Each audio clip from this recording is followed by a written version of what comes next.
Okay, good afternoon. I'd like to welcome everybody to this pep talk this afternoon. Please mute yourself, but always show your video picture so that I can see your faces. Sign in your name, Facebook account, or email address in the chat box. Please include the names of companions attending with you. Use the chat box to ask questions and make comments while the pep talk is on. There will be group pictures at the start and end of the pep talk, so please show your faces in the video during the picture taking. Reminder after the pep talk, please take the online learning com evaluation test exercise for mastery of learning and have a perfect score to get a certificate like the one shown here, medical diagnosis, what and how. I have placed the link in the chat box. Another reminder, obtaining 25 OLETE certificates will entitle one mentee to a voucher for a RO Hoson medical consultation, either face-to-face or telemedical. Another request, please type in your feedback in the chat box during the open forum and before we adjourn. Let's now have a group picture taking before we start the pep talk proper in 2 minutes.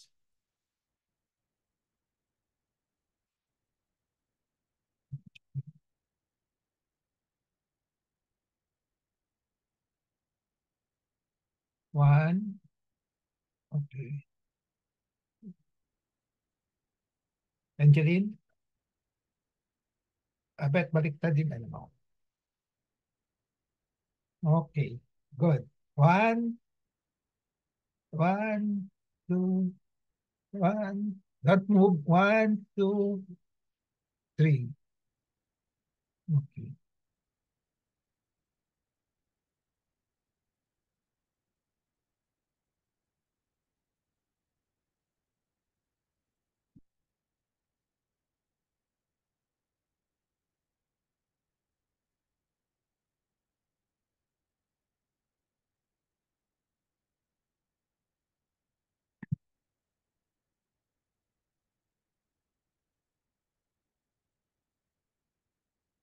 I have a patient empowerment program in which I like to empower the lay people or patients to take control in the management of their health.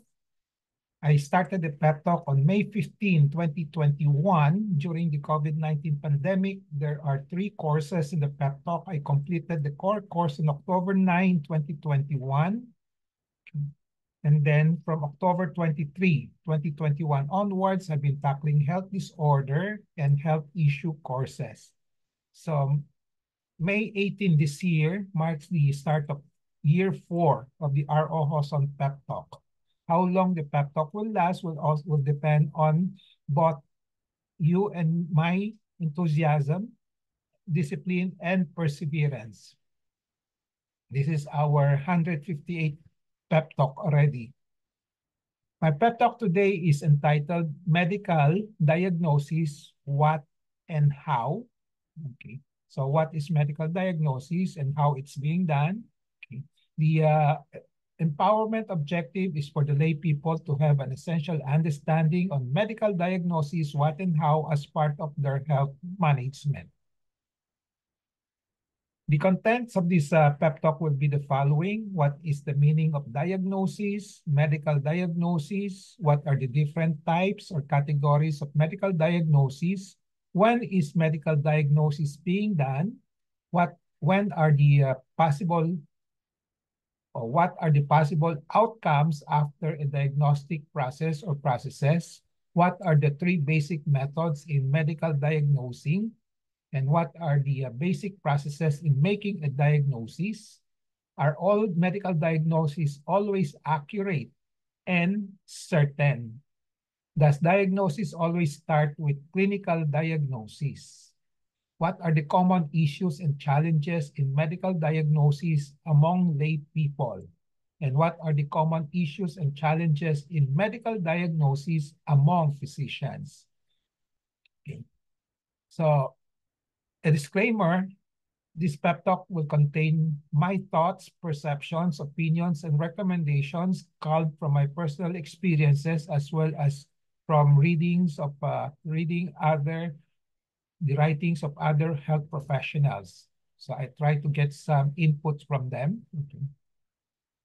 So let's start with the first issue. What is the meaning of diagnosis? The word diagnosis is commonly used in the medical profession or field. However, it can be used in other professions or fields such as veterinary medicine and even non-medical, such as when there is an engine trouble, ang tatanong natin, ano ba yung diagnosis ng mekaniko, no? Anong sira, no?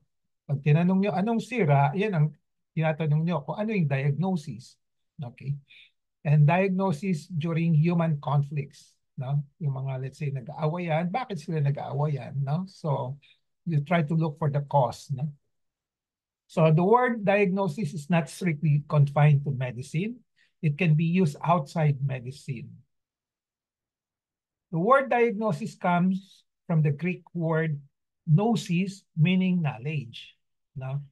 Diagnosis used as an action verb means investigation or analysis of the cause or nature of a condition, situation, or problem, such as diagnosis of engine trouble and diagnosis of a health concern. The other way to use the word diagnosis is as a noun. When it's used as a noun, it means a statement or conclusion from such an investigation or analysis which is done earlier. So this is the first step, action verb, action word. So try to diagnose, and then you end up with a conclusion or statement. Now, then that's what you call the diagnosis. It's a statement of a after an investigation. So diagnose, then ending up with the word diagnosis. No? What is medical diagnosis? It's simply diagnosis in the field of medicine. Kung diagnosis in other field, then let's say veterinary, pwede din gamitin yon. Veterinary diagnosis or diagnosis of a plane trouble, the mga engine trouble, etc. Okay. Now, let's focus on medical diagnosis. Medical diagnosis starts with the process of determining the nature of a disease or disorder. Let's say may mga symptoms ng mga pasyente, nagpapatingin. So, iimbestigahan ng doktor. Okay? So it's a process of determining kung ano talaga ang sakit, yung problema ng pasyente. Okay? And then also distinguishing it from other possible conditions. Kasi may mga symptoms that may represent with a lot of we call that differentials, different diagnoses, different possibilities. So ang gagawin ng doktor, he will try to determine which one is the diagnosis by doing a process of investigation. So this process ends up with a conclusion or statement from the investigation or analysis. Again, to repeat, ang first step is the action word, diagnose, to investigate. And then at the end of the investigation, you have a statement which is called the diagnosis. Formerly, there were only few diagnostic tests being done or available in the world, in the Philippines, okay, to assist the physicians who when you say diagnostic test, yung mga laboratory test, na, who depended on medical history, observation, and physical examination. Ito yung, when you do a clinical diagnosis, this will include medical history, that interviewing kayo, then you observe ng doktor, and then doing a physical examination. So yan ang clinical diagnosis. Ang diagnosis naman can be also reinforced, can be done using laboratory tests. Ang tawag noon, diagnostic test. Laboratory diagnostic test. In the 20th century, there occurred numerous technological advances in medicine. Sa ngayon, ang daming, di ba? Ang daming development, mga technology, maraming mga laboratory tests, no? So this resulted in the development of a lot of laboratory procedures, tests and procedures. Marami na, no? So nowadays, diagnosis is classified or categorized into processes used in diagnosing a patient's concern.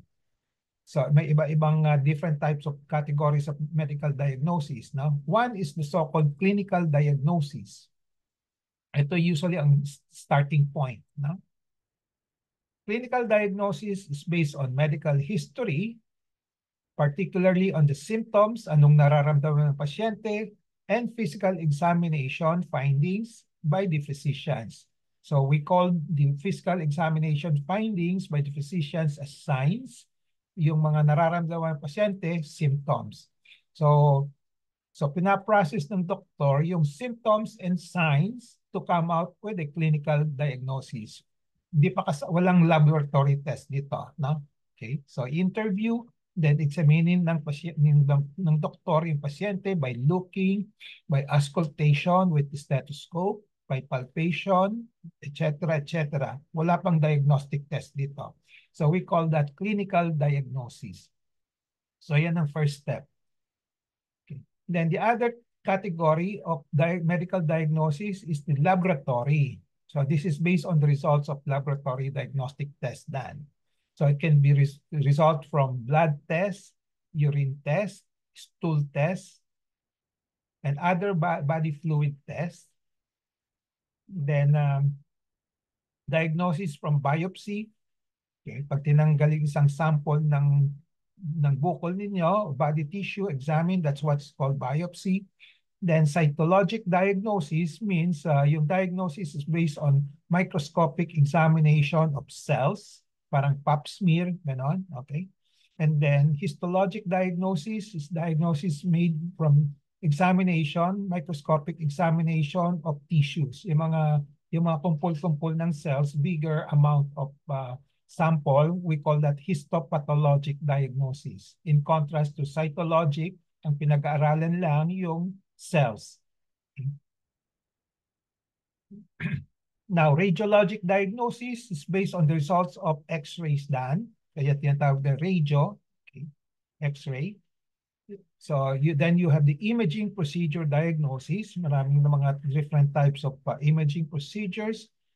Example will be the ultrasound, CT scan, MRI diagnosis, nuclear scan diagnosis, PET scan diagnosis.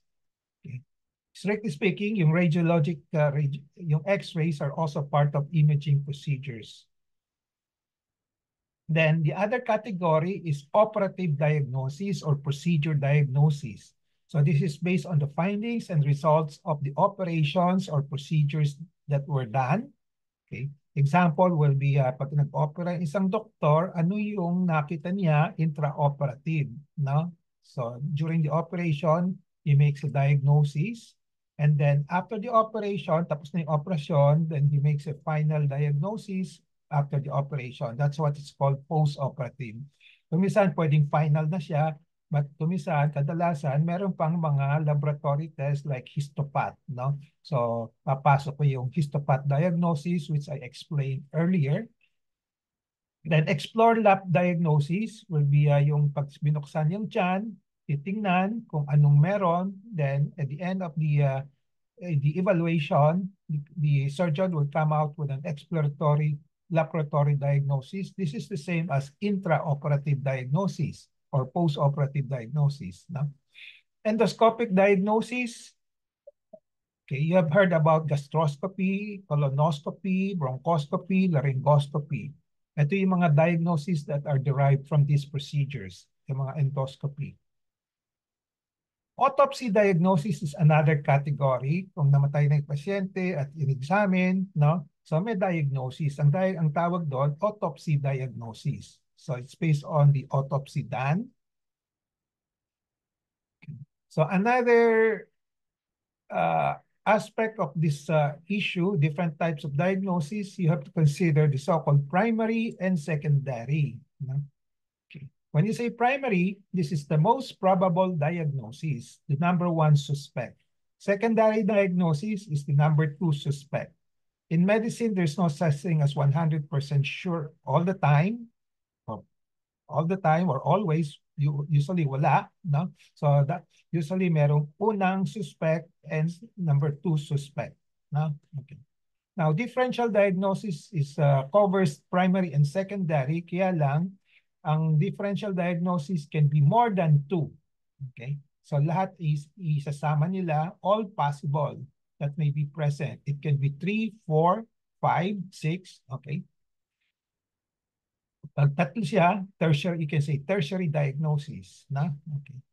And then the word final diagnosis, this is the so-called last diagnosis. It may not be real final, it may not be the correct one, pero at least that's the last one that was being reported by the physician. No? It's just called final diagnosis. Okay. When you say last diagnosis, the last, pero hindi it does not assure you that palaging tama siya. Pwede rin siyang mali. No? Okay. When is medical diagnosis being done? When there is a need to investigate for a particular medical condition or disease that may be present. So kung merong mga simptomas ng pasyente o gusto niya pa-check yung katawan niya, okay? So a medical diagnosis will be done, okay? So these are seen in patients in two categories of patients, yung asymptomatic and then symptomatic, merong nararamdaman. Those asymptomatic people who wants to have a medical diagnosis done, this is usually done as a screening for a possible disease because of a high or higher risk, but there are no symptoms. Okay? You have heard about asymptomatic COVID. Diba? Walang nararamdaman, pero tinetest, no? Okay. Ini-examine, no? So, screening yon, no? Then, symptomatic examination will be you determine the possible disease because of the presence of symptoms, and if present, and identifying the specific disease and distinguishing it from other possible conditions. Example, yung mga may ubo, sipon, parang flu-like symptoms, ayon. So, in-examine ng doktor and then try to come out with a possible diagnosis based on the symptoms. So usually ang konsiderasyon pwedeng up to now COVID-19 o kaya the ordinary influenza or others, no?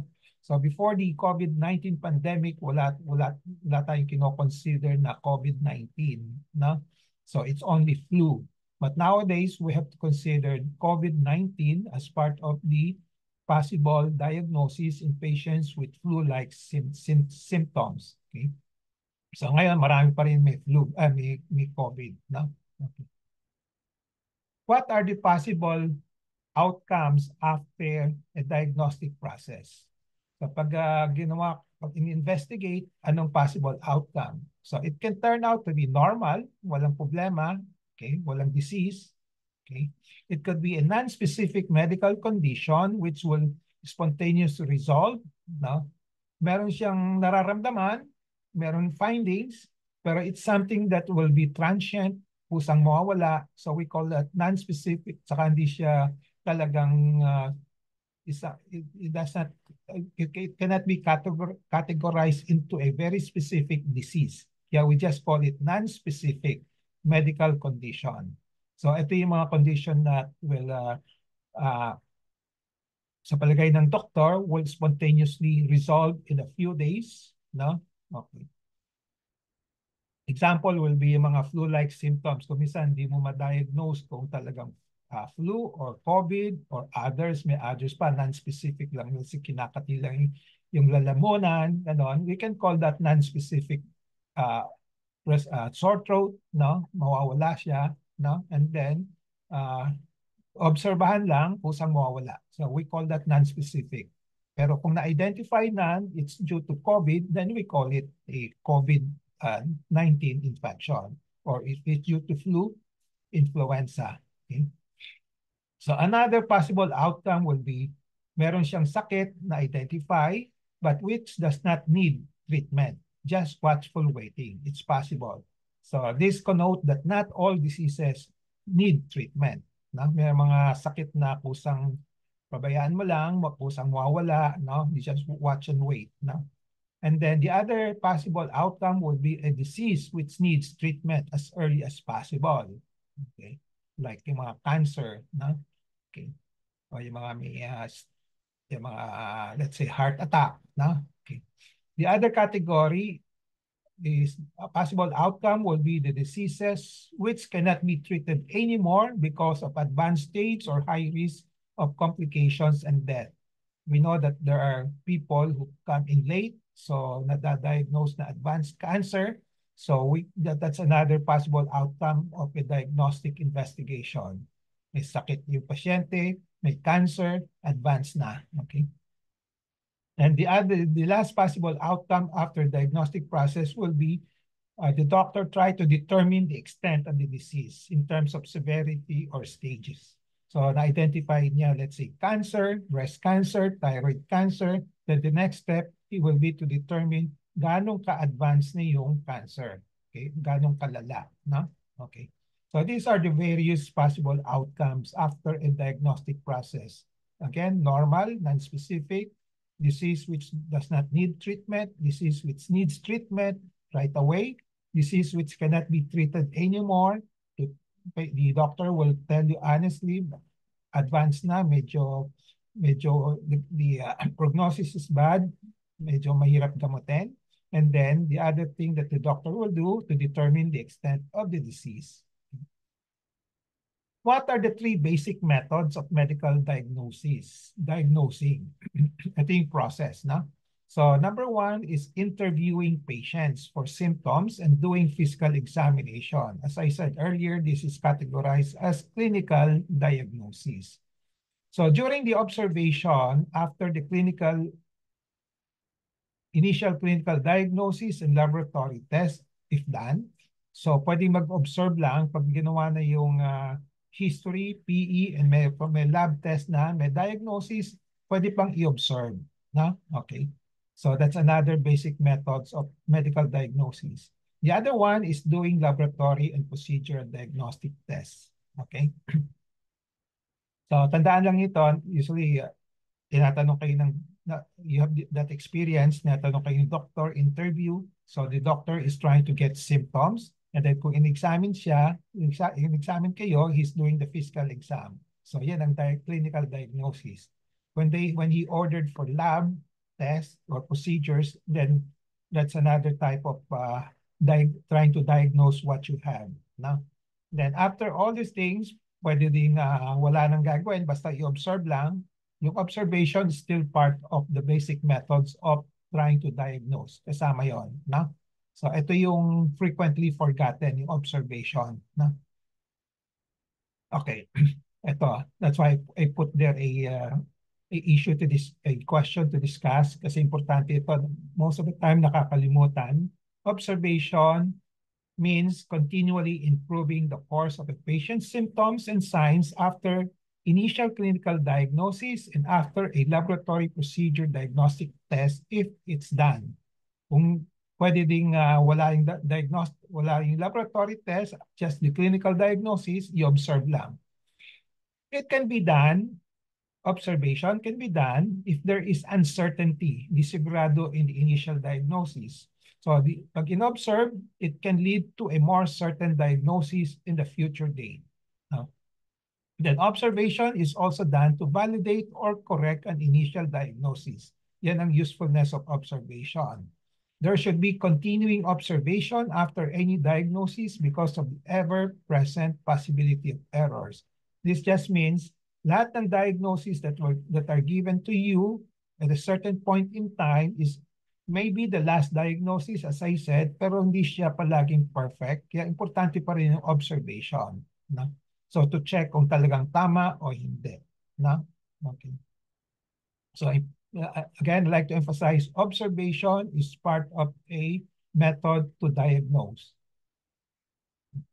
What are the basic processes in making a diagnosis? So for those with the description, findings, and results, such as clinical diagnosis, radiologic, and operative diagnosis, ang ginagamit ay pattern recognition and prevalent process. No? This is how to make a diagnosis, no? Yung process. For those with numerical values results, like laboratory, no? Yung mga CBC, complete blood count, meron mga FBS, blood sugar, meron mga reference range or intervals. Okay? So if it's within the normal range or outside the normal, then it could be high or low, abnormal siya. Okay. So, but outside the laboratory test with numerical values, no, the usual thing that we do when we try to diagnose a patient using history, PE, and then with radiologic imaging and operative diagnosis, we use these two processes, pattern recognition and prevalence. Okay.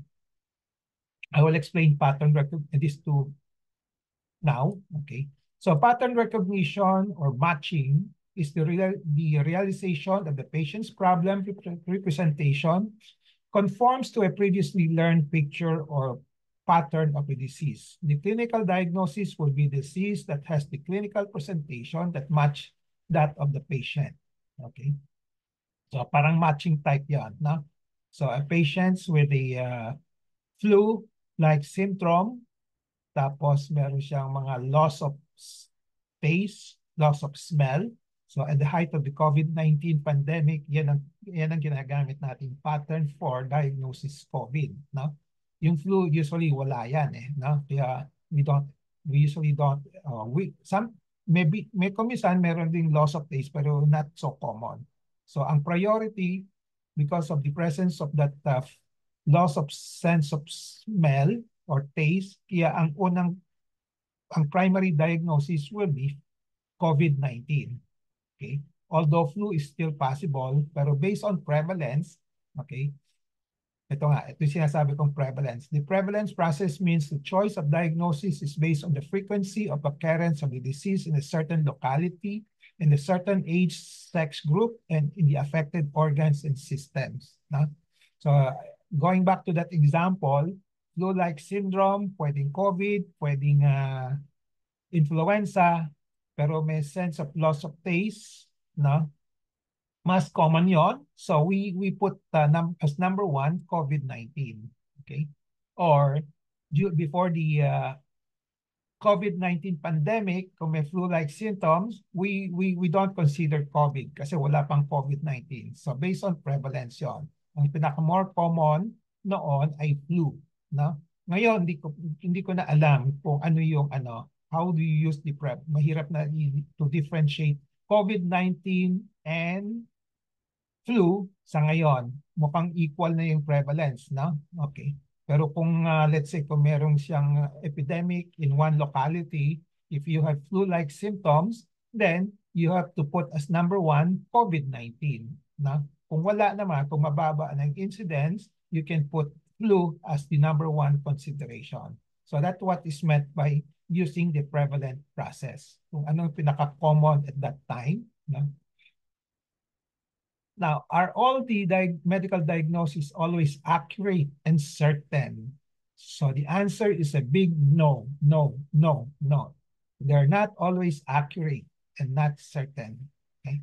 There will always be a sincere try, best effort by the physicians to come out with an accurate and certain diagnosis. Okay, best effort lang yung doktor. Okay, so aminin niya, we are not 100% perfect, and since medicine is also not an exact science, kaya mahirap. No? So however, most of the time, there are a lot of uncertainties and inaccuracies in medical diagnosis. Physicians are usually on the lookout for this, yung mga mali, no? Yung mga inaccuracies. This is why multiple methods of diagnosis are used to complement each other. Kaya kumisan, after the clinical diagnosis, merong observation, ginagawa, or even laboratory tests para to make sure that we are heading towards an accurate diagnosis. So remember, erroneous diagnoses should be corrected right away, no? With this especially observation. O kumisan may laboratory test, pag may ginawa laboratory test, sinabi niyang mali ang clinical diagnosis, papalitan ka agad. No? There are a lot of subjectivity in the medical diagnosis. That's the reason why not all medical diagnoses are always accurate and certain.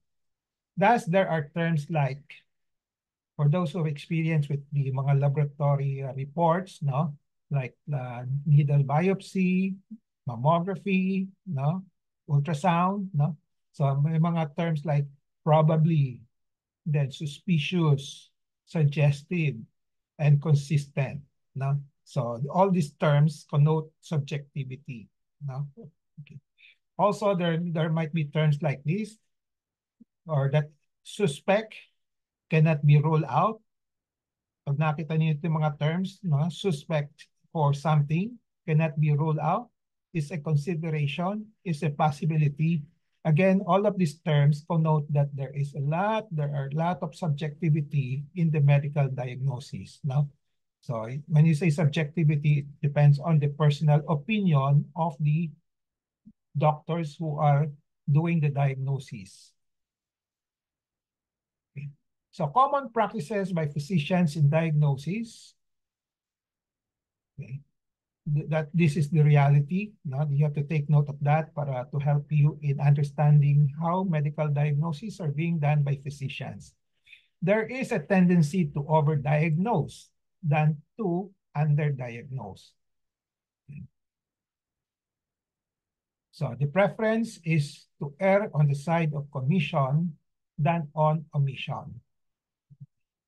Tendency is to overread rather than underread laboratory diagnostic tests. So ito yung common practices. So you must know that, no? Okay. And then there are such thing as false positive. False positive, sinabi yung positive pero mali. So this is meaning it's not really present. Or so minsan meron sinabing negative pero hindi naman talagang negative. That's what is called false negative. So these are really present in the practice of medicine. Okay. So hindi siya perfect. So medical diagnosis is not always accurate or certain. Does diagnosis always start with clinical diagnosis? When you say clinical, it's based on the symptoms and signs, okay, by the doctor without laboratory tests. Ideally, yes. Ideally, yes. Dapat umpisa doon because in clinical diagnosis, no, ang process is like this. Patient is interviewed first for symptoms and then examined physically by the physician. And the laboratory tests are done after the clinical diagnosis. So ito yung sequence dapat. No? Doing laboratory diagnostic tests without a clinical diagnosis is discouraged or frowned upon. Okay. As a rule, laboratory diagnostic tests are not done when there is a high degree of certainty in the clinical diagnosis. Pag merong medyo sigurado na, logically, pwedeng hindi gumawa ng laboratory test, di ba? Okay. Gagawa lang laboratory test if there's a high degree of uncertainty. Hindi sigurado yung doktor as to the clinical diagnosis, kaya gagawa siya ng laboratory to support, to help him in the diagnosis. Okay. Now, clinical diagnosis should be used as a guide in the selection of the laboratory diagnostic test when needed. So, mag-umpisa palagi sa clinical diagnosis. Kaya importante magsisimula sa clinical muna. Okay? Kung wala, pag dumiretso kayo sa laboratory, parang shotgun yon, no? Okay, shotgun ang approach on. Gagawin lahat ng laboratory test.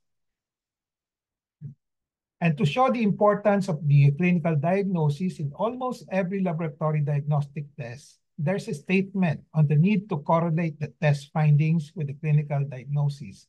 For those who have laboratory tests before, makikita ninyo, there's always a statement at the last part ng page, sa baba, no?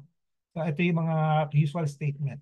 The above mentioned report is a subjective medical opinion by the radiologist, by the pathologist, no? Only based on the objective radiographic findings and should be correlated with the clinical, biochemical, microbiological, and other parameters before it can be used as a basis for management. So ito yung caveat na binibigay ng mga sa laboratory test, no? Okay. So what are the common issues and challenges in the medical diagnosis among lay people? Number one, they don't know what a medical diagnosis is and its importance. Kaya ang tuturo ko ngayon sa inyo, when you see a doctor, after na examine kayo, always, wag nag-try. Doktor, ano ba ang diagnosis ninyo sa akin? No? So, or just say, ano ang working diagnosis? No? Okay. Pag sinabi niyo doon, now the doctor will be challenged. Magsasabi na siya. Pag hindi niyo tinanong kung ano-anong gagawin niya na hindi man niyo naintindihan. No?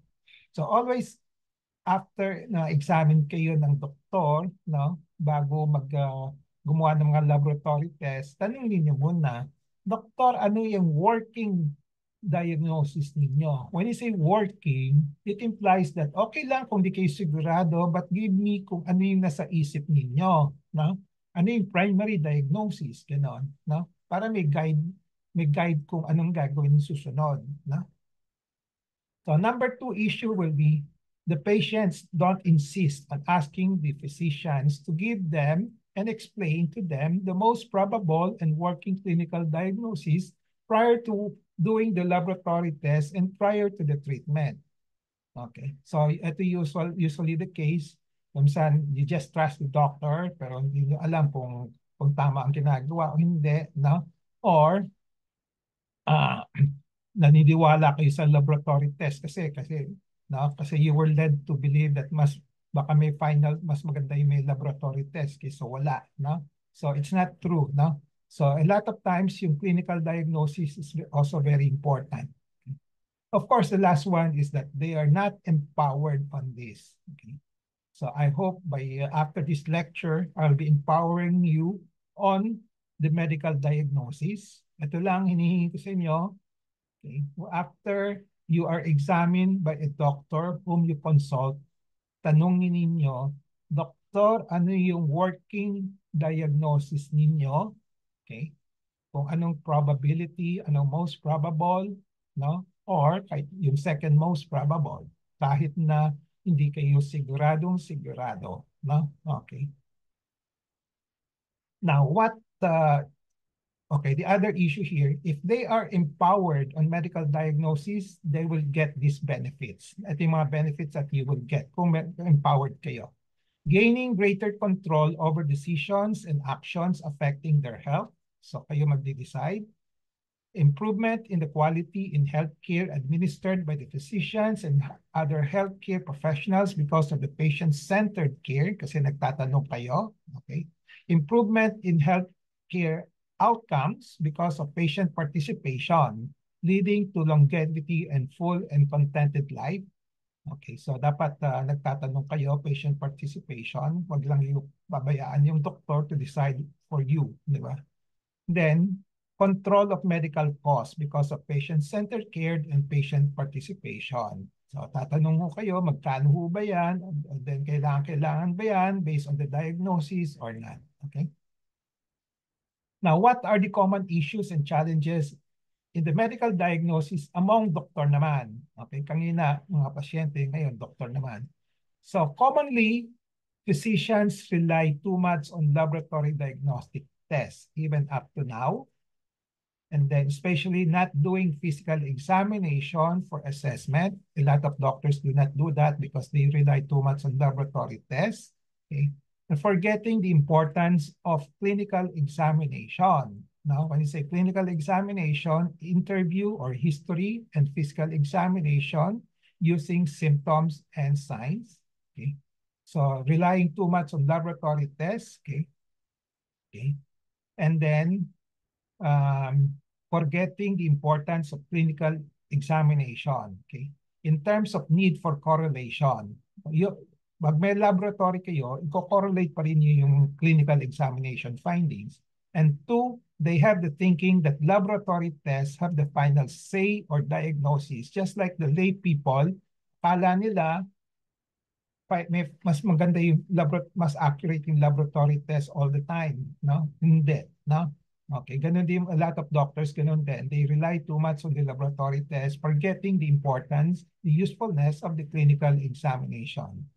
So in reality, clinical diagnosis is oftentimes overrules the laboratory diagnosis. Kaya palaging may caveat dun sa laboratory report. Ang mga radiologists, yung mga laboratory doctors will be the first one to tell you na i-correlate ninyo itong laboratory findings with the clinical findings. No? Yan ang may final say. No? Clinical diagnosis has the final say.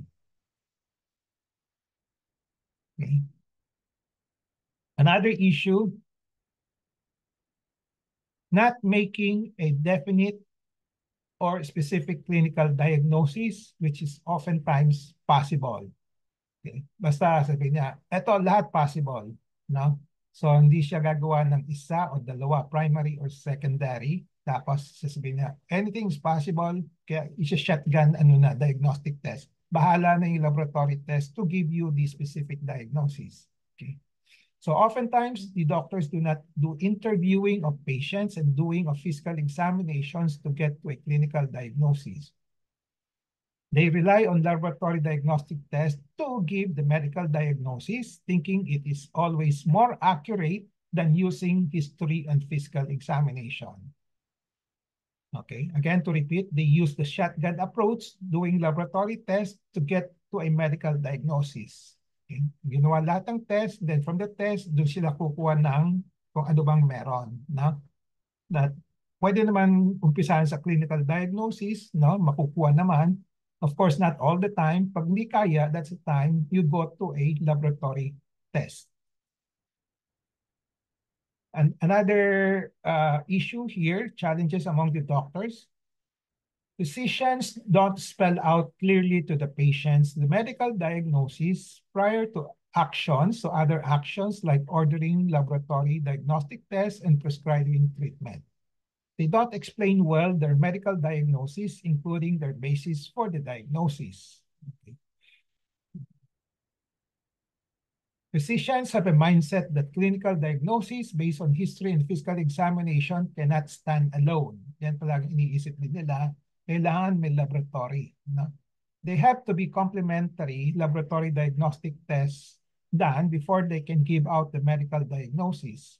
Oftentimes, clinical diagnosis with observation will suffice without the need of laboratory diagnostic tests, which are done only when indicated. The last time we talked about breast, when do we consider that as normal? Sabi natin, pwede ng physical examination or clinical examination. You don't need laboratory tests. You don't need the ultrasound or the mammography. Ganun din sa thyroid. Sabi sa inyo last time, okay, when do you say you have a normal thyroid? Pwedeng just based on clinical examination. No? Okay. You don't need your mga thyroid function test, you don't need Gagawin lang yung mga laboratory test kung may uncertainty in the clinical diagnosis. Okay. So I think that's the last slide for the main lecture. So I have discussed all these topics. Now, I won't repeat them anymore. Medyo mahaba. No? Okay. So takeaway in relation to patient empowerment. Be always in touch with reliable medical information on medical diagnosis, what and how. And then knowledge is power. It gives power. Use the 4Ks of patient empowerment: kaalaman, kakayanan, karapatan, and kapangyarihan to gain greater control over decisions and make better decisions on medical diagnosis, what and how, as part of your health management. This ends my pep talk today on medical diagnosis, what and how. I hope I have empowered you to have an essential understanding on medical diagnosis, what and how as part of your health management. So before we go to the QA portion, reminder, please take the Olete. I have placed the link in the chat box. And then 25 Olete certificates will entitle you to a voucher for a RO hospital medical consultation. And then type in your feedback in the chat box during the open forum and before we adjourn. Let's now have a group picture taking before we start the QA and interactions.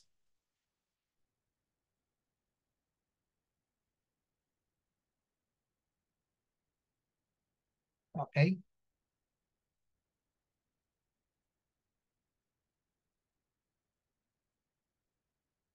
Ready? Phoebe? Phoebe, mukha mo. Are you joining us, Phoebe? Yan. Okay. 1, 2,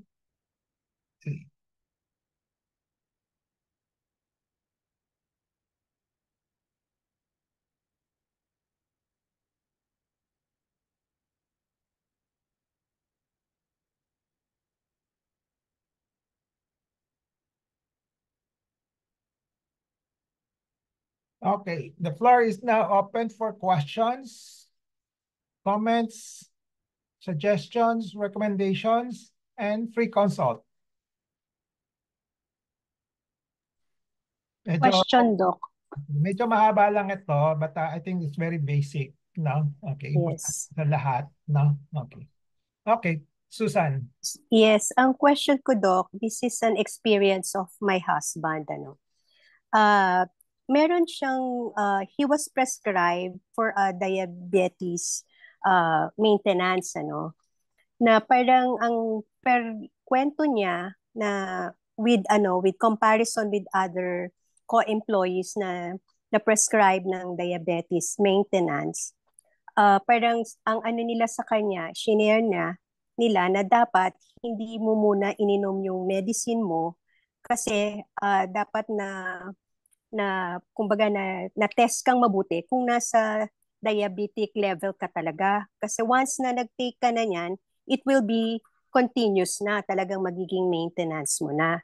So kung merong mga ganitong ano, parang if there are doctors na magpre-prescribe ng medicine sa'yo, parang what is it am I gonna to watch out para sure ako na tamang prescribe niya sa akin yung medicine na yun. Okay. Kung what Anong tanong mo?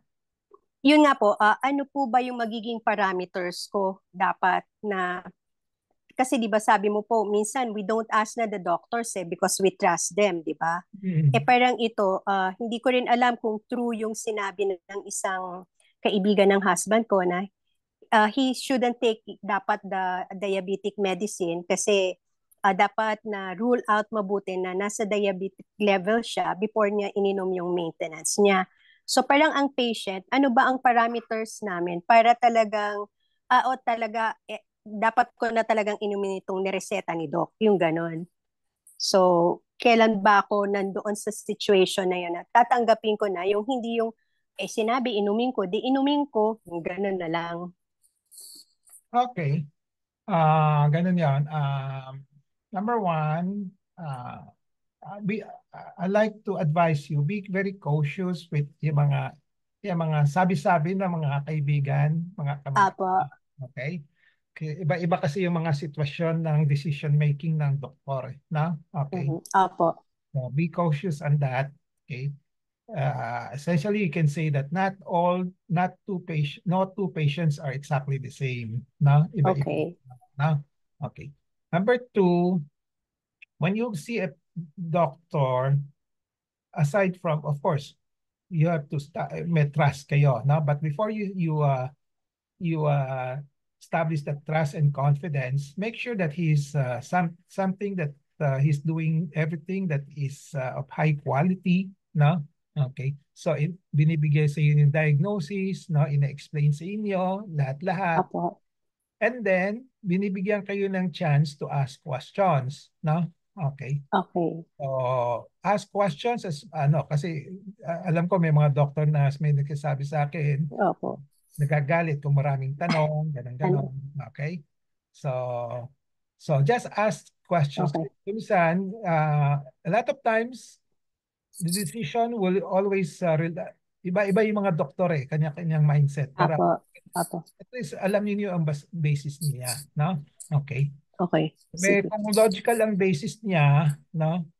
O, tanggapin na lang ninyo, no? Okay. Mhm. Okay. Kaysa Mhm. yung di kayo Okay daw. nagtatanong, tapos pag uwi, magko-compare. Bakit siya meron? Bakit ako wala? Ganun, ganon. No? Okay.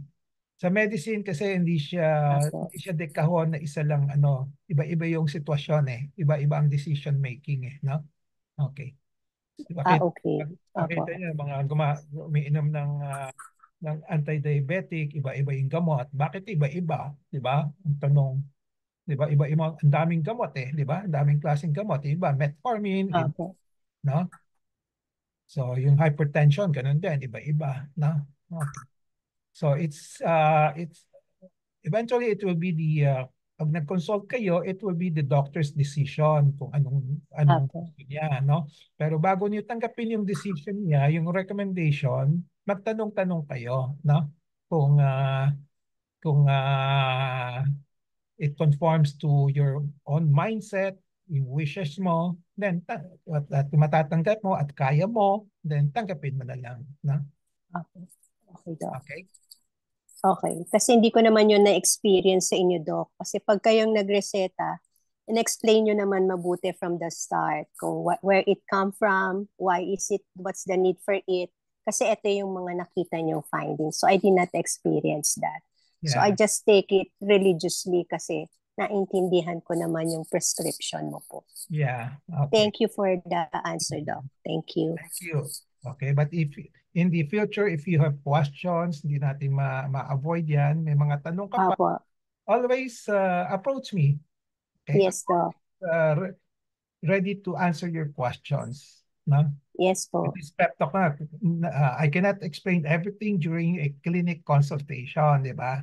So, ito nire-reinforce ko with a pep talk. No? Okay. Apo. Okay? Okay. Thank you, Doc.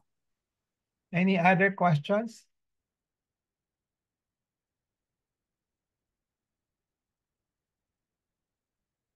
Questions?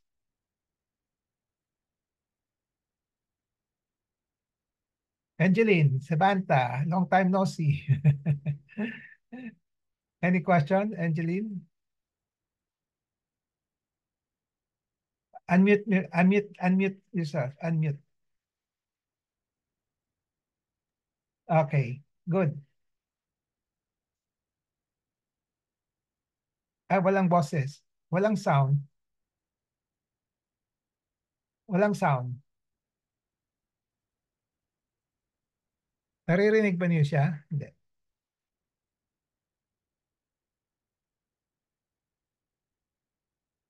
Walang sound, Angeline.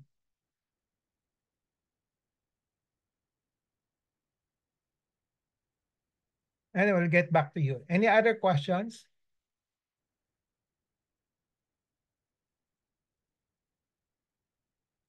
Cheng, any questions? Wala.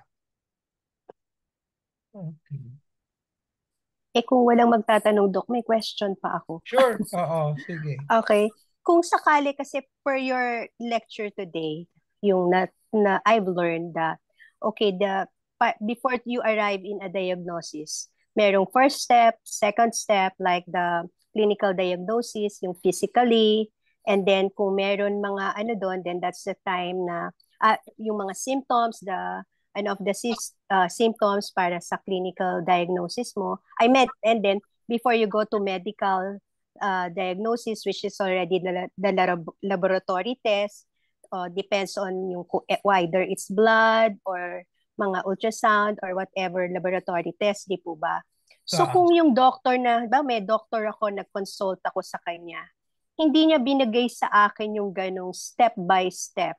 Well, I have to go for a second opinion kasi hindi niya parang hindi niya ginawa yung step that would clear me and even if nagtanong na rin ako sa kanya, hindi rin naman niya na-explain mabuti. Is it ethical for me to go for a second opinion? Yung ganon. ganun yan. Ang advice ko, basta sabi ko ngayon, starting today, no? Pag nagpa-consult kayo sa ibang doktor other than me, no? Mhm. Okay. Always at the end of the, siyempre, di ba, pagpasok niyo sa Mhm. clinic, may tatanong kayo ng mga interview, no? Mga Mhm. symptoms niyo, and then kakapain kayo o examine kayo, Mhm. stethoscope, ganon. And then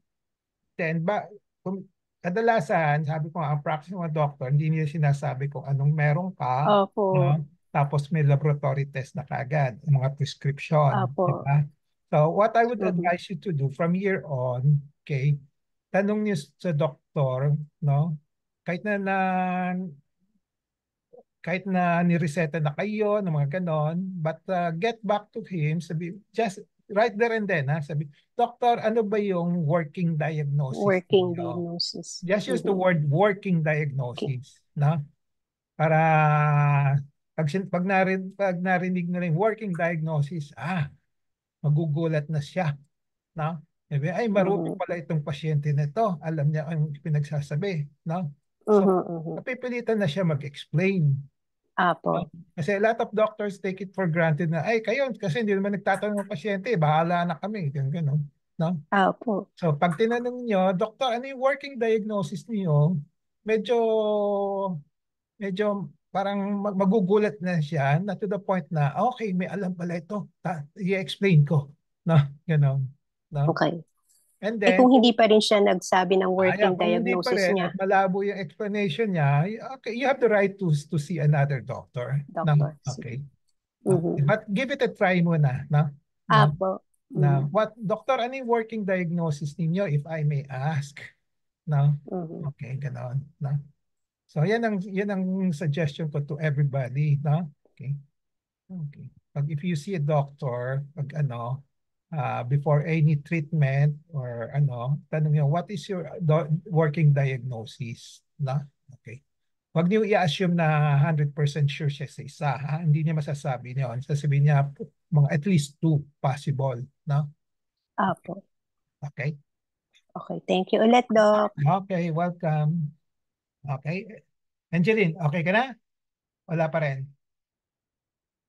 Doc, Oh, yan. Pumasok na. May boses ka na. Okay. ah, Kamusta yung ano mo? Ano yung experience mo with your chemo? with chemo, Doc, bali, inano ako niyang inano ako na doctor na parang, ano na siya, stage 4. Kasi po may kalat na po ako sa chest area at saka sa, may ano po, sa may collarbone po ba yun, tawag po doon. Vertebra? Apo, opo. Ah, So, I'm planning nga po punta din ako sa'yo next week. okay. Ah, Sige. tapos, ang ano niya sa akin, Doc, is ano po, since na ano po, ang pinaano niya sa akin is oral chemo po. Bali, inanuhan niya ako ng gamot na, ano, yung ribociclib at saka letrozole. And then, Okay. goserelin po yun. Yun nga lang po, medyo, hindi pala medyo, masakit po sa bulsa. Alam ko.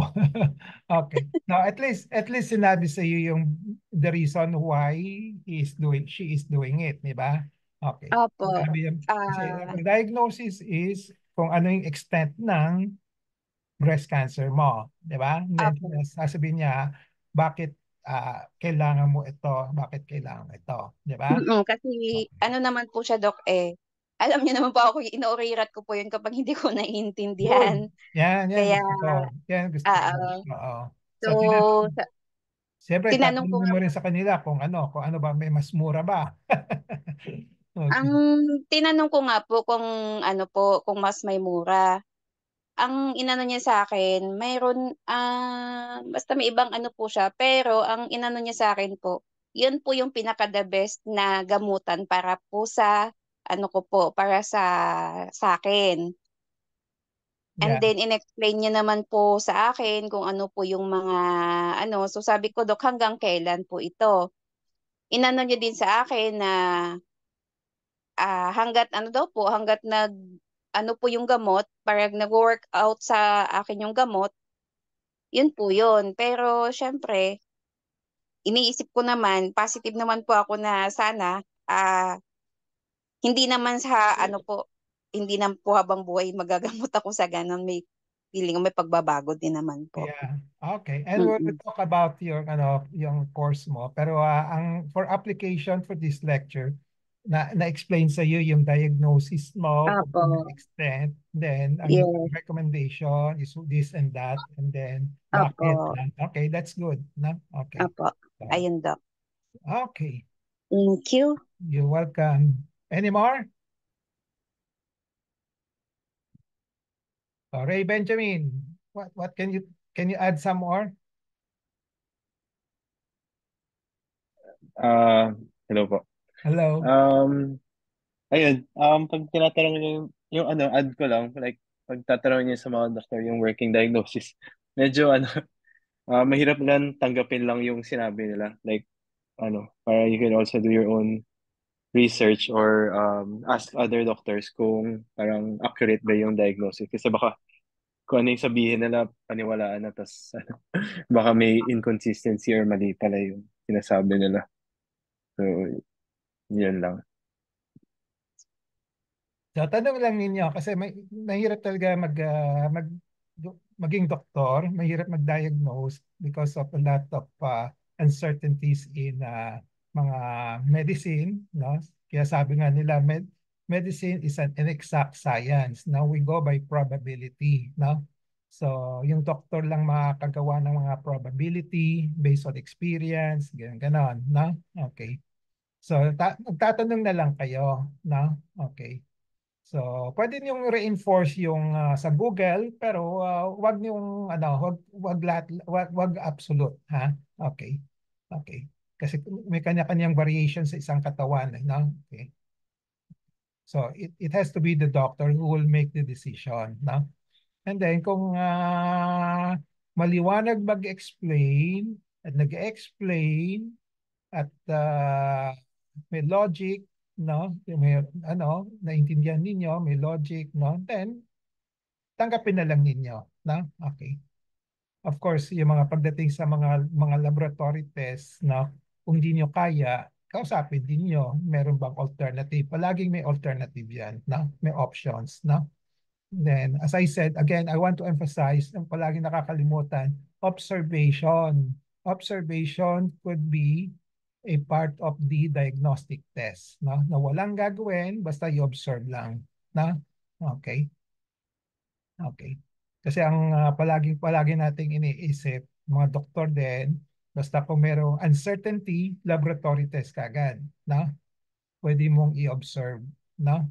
Okay, for a few weeks, ganon, nakamawala, o kaya few weeks na naka on the course of the disease, no? Pag nakikita niyo yung course of disease, meron na kayong mare-reinforce yung ano ninyo, diagnosis ninyo, or baka palitan ninyo kagad, na yung diagnosis, no? Okay. So observation, yan ay tuturo ko sa iyo today. Take home, observation is part of the diagnostic process. Number two, when you go to any doctor, you ask what is your working diagnosis, no? For me, no? Para may alam ako kung anong basihan ng iyong mga decision making, mga recommendation, no? Okay? Okay. Yes, Susan, ha? noted. Susan, ha? If you see another Yes, What anong working diagnosis mo ni diagnosis mo, Doc? doctor? No? The magic word, I will not forget that, Doc. Okay. Okay? Okay po. Okay. Thank you. So if there are no more questions, we'll call it a day. Yes. Okay? So we'll see each other next week. No? Yes, Doc. Okay. Bye-bye. Bye-bye. Thank you po. Thank you then, Doc Thank you Ray po, Benjamin. Doc. Thank you po. Thank you po. Ingat po.